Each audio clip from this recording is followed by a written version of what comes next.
ప్రస్తుతం తెలుగు రాష్ట్రాల్లో పత్తి పైరు వివిధ దశల్లో ఉంది. చాలా ప్రాంతాల్లో కాయ దశలో ఉండగా ముందుగా వేసిన ప్రాంతాల్లో ఇప్పుడిప్పుడే పత్తికాయ పగిలేందుకు సిద్ధంగా ఉంది. అయితే ఈ సమయంలో గులాబీ రంగు పురుగులు కాయకుళ్ళు ఆశించినట్లు శాస్త్రవేత్తలు గుర్తించారు.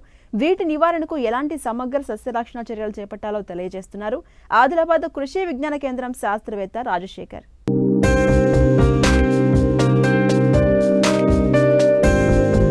పత్తి రైతులకు ప్రస్తుత ప్రతికూల పరిస్థితులు ఆందోళన కలిగిస్తున్నాయి. చాలా చోట్ల కాయ దశ నుండి కాయ పగిలే దశ వరకు పత్తి పైర్లు ఉన్నాయి. ఈ సమయంలో అక్కడక్కడ పత్తి పంటలో గులాబీ రంగు పురుగులు, కాయకుళ్ళు, బూడిద తెగులు, ఆకుమచ్చ తెగులు ఆశించినట్లు శాస్త్రవేత్తలు గుర్తించారు. ముఖ్యంగా గులాబీ రంగు పురుగు, కాయకుళ్ళు సోకితే పంటలో 30 నుండి 40% వరకు నష్టపోవాల్సిన పరిస్థితి ఏర్పడుతుంది. కాబట్టి వాటిని గుర్తించిన వెంటనే సమగ్ర సస్యరక్షణ చర్యలు చేపట్టాలని రైతులకు తెలియజేస్తున్నారు ఆదిలాబాద్ కృషి విజ్ఞాన కేంద్రం శాస్త్రవేత్త రాజశేఖర్. ఆదిలాబాద్ జిల్లాలో ప్రధానమైన పంట పత్తి పంట. మరి ఈ పంట ప్రస్తుతము కాయ దశలో ఉంది. మరి ఈ దశలోనే గులాబీ రంగు పురుగు మరియు ఈ కాయకుళ్ళు అనేది 30 నుంచి 40% వరకు నష్టపరుస్తూ ఉంటాయి. కాబట్టి ఈ ప్రస్తుత దశలోనే మరి ఈ రెండింటిపైన రైతులు దృష్టి సారించాల్సిన అవసరం ఉంది. సో గులాబీ రంగు పురుగు విషయానికి వస్తే మరి ఈ కాయ దశలో గులాబీ పురుగు పోయినాక నష్టపరిచే శాతం ఎక్కువగా ఉంటుంది. కాబట్టి మరి ఇప్పటికైతే అక్కడక్కడ ఆశించినట్టు గమనించడం జరిగింది. కాబట్టి మరి ఉధృతి పెరగక ముందే ప్రాథమికంగా ఈ లింగాకర్షక బుట్టలు ఎకరానికి 8 చొప్పున అమర్చుకొని వాటిలో ల్యూర్స్ని 21 రోజుల వరకు చేంజ్ చేసుకున్నట్లయితే మరి మగరెక్కల పురుగులను గుర్తించవచ్చు. అదేవిధంగా దాని ఉధృతిని కూడా ఈ యొక్క లింగాకర్షక బుట్టలో చూసుకోవచ్చు. దాని పరంగా మరి నష్టపరిమితి స్థాయి కంటే ఎక్కువ ఉన్నట్లయితే మరి నివారణ చర్యలుగా ఎమామెక్టిన్ బెంజోయేట్ ప్లస్ ప్రొఫెనోఫాస్ మార్కెట్లో మరి వ్యాలెక్టిన్ రూపంలో దొరుకుతుంది. అది ఎకరానికి 280 గ్రాముల చొప్పున పిచికారీ చేసుకున్నట్లయితే ఆ గులాబీ రంగు పురుగు నుండి నివారించుకోవచ్చు. ఇదేగాక మరి ఇంకొక ఆల్టర్నేట్ మందు ఇండాక్సోకార్ ప్లస్ ఎస్టామిప్రిడ్ కైట్ రూపంలో దొరుకుతుంది. ఇది కూడా ఎకరానికి 250 మిల్లీలీటర్ల చొప్పున పిచికారీ చేసుకున్నట్లయితే గులాబీ రంగు పురుగును నివారించుకోవచ్చు. ఇంకా ఇవి కాక ఇక క్లోరోపైరిఫాస్ 50 ఈసీ కానీ, ప్రొఫెనోఫాస్ 45 ఈసీ కానీ, సో ఇట్లా లాంబ్డా సైలోత్రిన్ కానీ, సైపర్మెత్రిన్ కానీ ఇట్లాంటి సింథటిక్ పైరిథ్రాయిడ్ మందులు కూడా ఈ దశలో పిచికారీ చేసుకోవచ్చు. ఇకపోతే ప్రధానమైన సమస్య కాయకుళ్ళు సమస్య.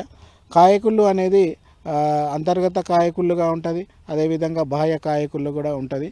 బాహ్య కాయకుళ్ళు విషయానికి వస్తే కింది కాయలలో ఎక్కువగా గమనించవచ్చు. ఆ కింది కాయలన్నీ మొత్తము మురిగిపోయి బయట నుంచి మురిగిపోయి లోపల పత్తి అంతా నల్లగా మారుతూ ఉంటుంది. అయితే ఈ బాహ్య కాయకుళ్ళు నివారణకి ముఖ్యంగా క్యాబ్రియోటాప్ అనే మందు మార్కెట్లో దొరుకుతూ ఉంటుంది. పైరాక్లోస్ట్రోబిన్ ప్లస్ మెథిరామ్ కెమికల్ రూపంలో ఉంటుంది. ఎకరానికి 600 గ్రాముల చొప్పున, లేదా అమిస్టార్ టాప్ అనేది మార్కెట్లో దొరుకుతూ ఉంటుంది. అది ఐజాక్సోస్ట్రోబిన్ ప్లస్ డైఫెన్కోనజోల్ రూపంలో ఉంటుంది. సో ఎకరానికి 200 మిల్లీలీటర్ల చొప్పున పిచికారీ చేసుకోవాలి. ఇదేగాక ఇంకా క్రైసాక్సిమ్ మిథైల్ ఎర్గాన్ రూపంలో ఉంటుంది. సో అది కూడా ఎకరానికి 200 మిల్లీలీటర్ల చొప్పున పిచికారీ చేసుకోవాలి. ఇవి ఈ మందులని బాహ్య కాయకుళ్ళకి సంబంధించి అడఫా దడఫా పిచికారీ చేసుకోవాలి. అదేవిధంగా పైరాక్లోస్ట్రోబిన్ ప్లస్ ఫ్లక్సాపైరాక్సైడ్ మెరివాన్ కానీ ప్రయాక్జర్ రూపంలో దొరుకుతుంది. ఇది కూడా ఎకరానికి 120 మిల్లీలీటర్ల చొప్పున పిచికారీ చేసుకోవాలి. ఇకపోతే అంతర్గత కాయకులు అంటే మరి బాహ్యంగా ఆకుపచ్చగా ఉండి కాయ లోపల మాత్రం దూది అంతా నల్లగా మారడం అనేది జరుగుతూ ఉంటుంది. సో ఆ విధంగా మనము రైతులు గుర్తుపట్టాలి. సో అంతర్గత కాయకులు నివారణకి ఈ ముఖ్యంగా కాపర్ ఆక్సీ క్లోరైడ్ అనే మందు బ్లూ కాపర్ కానీ బ్లైటాక్స్ రూపంలో దొరుకుతుంది. సో అది ఎకరానికి 600 గ్రాముల చొప్పున పిచికారీ చేసుకోవచ్చు. అయితే కాయకుళ్ళు మరియు అదేవిధంగా గులాబీ రంగు పురుగు ఒకేసారి ఆశించినట్లయితే ముఖ్యంగా ఈ కాపర్ ఆక్సీ క్లోరైడ్ మందుల్ని ఈ సైపర్మెత్రిన్ కానీ డెల్టామెత్రిన్ మందులతో కలిపి పిచికారీ చేసుకోవచ్చు. ఇకపోతే అక్కడక్కడ మరి ఈ యొక్క బూడిద తెగులు అనేది గమనించడం జరుగుతూ ఉంది. బూడిద తెగులుకి ముఖ్యంగా వెటబుల్ సల్ఫేర్ థయోవేట్ రూపంలో దొరుకుతుంది.